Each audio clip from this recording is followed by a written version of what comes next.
फिरायला गेल्यावर असंच फोटो काढतात ना, तर पाठीमागं बघू शकता धुक्याची चादर यायला लागली, म्हणजे पाऊस येण्याचे संकेत आलेत आमच्याकडे.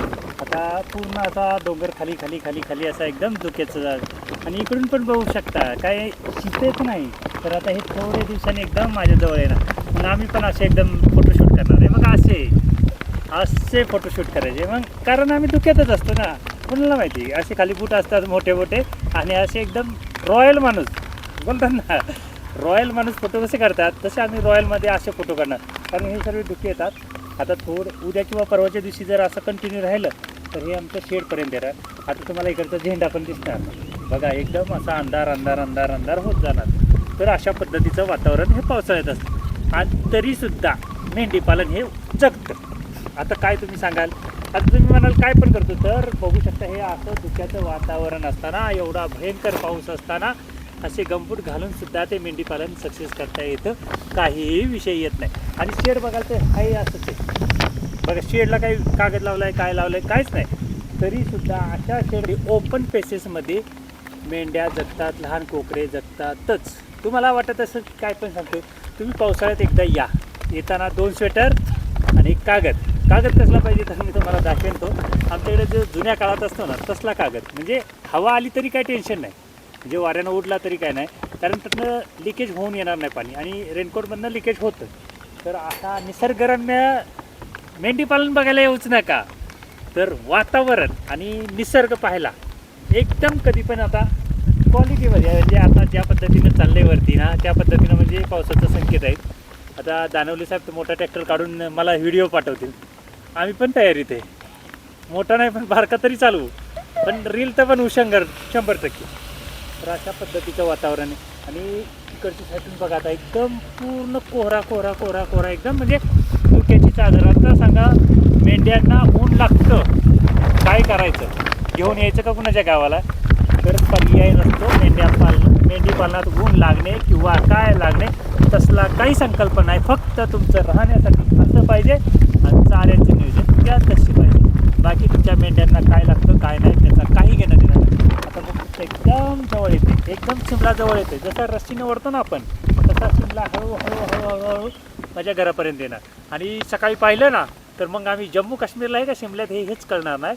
तर तुम्ही मेंढीपालन न पाहायला येणं, म्हणजे आता पावसाळ्यात तर येऊच नका मेंढीपालन पाहायला, पण निसर्ग पाहायला मात्र या. आपला तो जिकडे बघाल तिकडे धबधबे, जिकडे म्हणाल तिकडे वॉटरफॉल, जिकडे पाहिजे तिकडे आंघोळ करू शकतो. पण तुम्ही आंघोळच करणार नाही, कारण एवढं गरम पाणी असतं ना की लाजबाब. आणि जर सोयीवाला असेल ना एखादा, 2 जरी मारल्यात तरी काय होणार नाही, एवढं वातावरण क्लास असतं. त्यामुळे आज पहिलाच पाऊस पडला आहे, तर असं वातावरण होतं. कंटिन्यू चालू झाला कसं होईल ते त्याचा विचार करा. तर अशा पद्धतीचं हे मेंढीपालन आम्ही ह्या डोंगरामध्ये करतो, वेगळं काहीच नाही. तरीसुद्धा अशा पद्धतीत ह्या मेंढ्या जगतात, त्यांची कोकरंसुद्धा जगतात. आता जर शेडमध्ये गेलं तरी लहान कोकरं आमचे आहे, अजिबात त्याला कुठल्याला थंडी लागणे किंवा काय होणे अजिबात तसला काही विषय नाही. तर मेंढीपालन करायचं तर असं चॅलेंज देऊन करायचं, आणि बिंदास राहायचं, एकदम एन्जॉय रिलॅक्समध्ये. तर आता ह्या ज्या पट्ट्या येतात त्यांना आपण कलर करण्याचं काम चालू केलेलं आहे. ह्या पूर्ण झालेल्या आहेत. इकडची जी साईड आहे पूर्ण झालेली आहे, आणि इकडची थोडीशी राहिलेली. बोलतात ना, माकडाचं काम जे असतं पाऊस पडायला लागल्यानंतरच घर बांधायचं असतं, तसं माझी गत आहे. खालचं तर केलं होतं, थोडंसं राहिलं होतं, आणि त्याला थोडासा कंटाळा केला. आणि आज अचानक नेमका पाऊस चालू झाला आहे. पाऊस चालू झाल्याचा आनंद आहे, पण आपलं हे काम म्हणजे माकडाच्या प्रमाणे झालं. म्हणजे माझं वैयक्तिक सांगतो मी तुम्हाला, माकड कसं पाऊस चालू झाला की घर बांधायला चालू करतं, तसं माझं हे पाऊस चालू झाला आणि आता कलर मारायचं चालू केलं होतं, तरी काय हरकत नव्हते. पण आपल्याला थोडंसं राहिलं होतं. पण अशा पद्धतीने ह्याला कलर बसतो, आणि ह्याला जर काही तुम्ही कलर केला तर हे त्या पद्धतीचं क्वालिटीमध्ये राहतं, नाहीतर ते सडून गंज लागून त्याला ते खराब होईलच.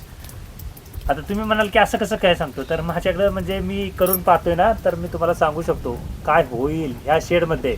तर ह्या शेडमध्ये तशाच पद्धतीचं ते वातावरण झालं, आणि जंग लागायला लागला की हे एकदम सडून खराब होतं. आणि कधी पण तुम्ही बघितलं म्हणजे खालचं जे शेड असतं, तुम्ही म्हणता ना टी अँगल लावायचा, एल अँगल लावायचा, तर ह्या पट्टीच्या दोन्ही साईडला एवढा कचरा साठतो लेंड्यांचा, तर तुम्ही हिसाबच करू शकत नाही. दिसताना सुद्धा बेकार दिसतं, आणि अशा जर पट्ट्या असतील तर दिसताना पण डिसेंट दिसतं, अजिबात कुठली घाणगुण दिसणार नाही, आणि अजिबात काय नसते.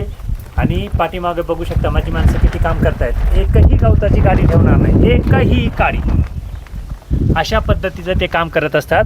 आणि आता पाऊस नुकताच पडला आहे, तर त्या पावसामध्ये जी काही किडकं निघत असतील ती सर्व किडकं ती गोळ्या करण्यासाठी अर्धीच लोक आलेत, अजून अर्धी येणार आहेत. आता बघू शकता इकडच्या साईडचं पूर्ण शेड खाली आहे. म्हणजे 16x30च्या शेडमध्ये 40+ प्राणी राहणार. वॉरंटी गॅरंटी देऊ शकतो. आता बघू शकता इकडे थोड्याच प्रमाणात आहेत, म्हणजे असं पूर्ण शेड नाही. फक्त काय करायला लागणार, ही गव्हाणी जी आहे अर्धी ती पूर्ण करावी लागेल. सर्व प्राणी एक साईडला आहेत, अजिबात कुठला काही विषय नाही किंवा गर्दी होणे किंवा दाटी झाली वगैरे वगैरे अशा काहीच गोष्टी नाहीत. तर एकदम रिलॅक्स आणि सर्व एकदम ज्या पद्धतीने त्यांना पेस पाहिजे त्या पद्धतीनं पेसमध्ये ती आरामशीर राहत आहेत. आणि अशा प्रकारे जर काही 16x20 मध्ये आपलं 20x30चं शेड असेल तर 40+ प्राणी राहणार. हे म्हणजे ह्याच्यातलं गणित आहे, मी दाखवू शकतो तुम्हाला, काही नाही. आणि सर्वात मजा म्हणजे एवढी थंडी गार लागते, गुलाबी बेहिसाब. आणि पिल्लं बघायची आहेत तुम्हाला. तुम्ही म्हणता ना गार लागेल थंडी लागेल, हे होय बघा आता तिकडे ती कुठे येतं बघा. कुणालाच थंडी लागणार नाही, कुणालाच गार लागणार नाही. ह्याचं कारणच आम्ही चारा जो दिलाय तोच क्वालिटीचा आहे, बाकी ह्याच्या पलीकडे काय नाही. आणि जर काय आता तुम्ही जर आला कोण चुकून जर इकडे, तर येताना 2 तर स्वेटर कंपल्सरी आणायचे. रेनकोट वगैरे तसलं काय आणायचं नसतं. आमच्या पाऊस रेनकोटला घाबरत नसतो. तर आमच्याकडे कागदाची पिशवी असते ती घालायची आणि त्याच्यावरती आमच्याकडे यावं लागतं. कारण अशा परिस्थितीचं क्लायमेट होतं. आजच पहिला पाऊस पडलाय, थोडंसं वातावरण चांगलं झालंय. म्हणजे आताचं जे पहिला पाऊस बोलतात ना त्या पद्धतीचा पाऊस येतोय. तर आता आपण ह्यांना इटी वगैरे केलेलं आहे, आपल्याला काही त्याचा त्रास नाही. पण मी सांगतो 20x30चं जर शेड असेल, कसंही असू द्या कोणाचं, पण जर काय अशा पद्धतीनं 20x30चं शेड असेल तर 40+ प्राणी एकदम रिलॅक्समध्ये राहू शकतात, काही करायचं गरज नाही. आणि जर काय तुम्हाला जास्त करायचं असेल तरच शेड वाढवा, नाही तर एवढ्या शेडमध्ये आरामशीर 40 प्राणी आणि त्यांची पिल्लं आरामशीर राहणार. कारण माझ्याकडे आता बघू शकता ही 22 प्राणी एका जागेवर येतं, त्यांची 5 पिल्लं 6 पिल्लं इकडे येतं, तरी कुणाचं काय घेणं देणं नाही किंवा कुणाची मारामारी नाही किंवा काय नाही.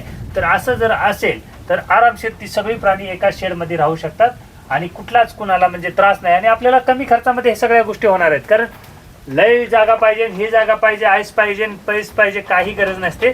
तर आपल्याला ज्या पद्धतीनं वाटते त्या पद्धतीनं ठेवलं तर एकदम ओके. तर आत्ता बघू शकता अशा पद्धतीनं आपलं प्लेटा बसवायचं काम चाललंय. अवघड नाही काय नाही, एकदम सोपं असतं. बसवायलाही त्रास नाही. पण थोडंसं काय झालं, मेंटेनन्स करणं खूप गरजेचं आहे. बिना मेंटेनन्सचं हे होणार नाही. कारण ज्या पद्धतीनं त्याला म्हणजे खालून जंग लागतोय तसं जर झालं तर हे एकदम खराब होईल. आणि प्लेटा बसवणं सर्वात सोपं काम आहे. आता राहिले म्हणजे काय तर वेल्डिंगवाल्याचंच काम राहिले मला. तेवढं जर आलं तर मग स्वतःचं सगळं काय शेडचं काम करू लागेल. कारण काय व्हायला लागलं की वेल्डिंगवाल्यांना पण ज्या पद्धतीनं आता काम चाललंय, आज येतो उद्या येतो परवा येतो चाललंय, त्या पद्धतीनं सर्व नियोजन करावं लागते. कारण आपल्यालाही थोडंसं वेल्डिंगचं काम होतं. पण आता येईना शेवटी म्हणल्यानंतर मग लास्ट ऑप्शन म्हणून त्या पद्धतीनं करायचं चाललेलं आहे. आणि कलर केल्यानंतर शेड एवढं भारी दिसतंय ना, बेसाब दिसतं. त्यामुळं प्रत्येक वेळी कलर करा. प्राण्यांचं तर काही विषय नाही, प्राण्यांचा काही टेन्शनच नसतो. अशा पद्धतीनं जर शेडचं नियोजन केलं तर आता पावसाळा असू नाही तर उन्हाळा असू काही त्रास होणार नाही, काही त्रास होत पण नाही.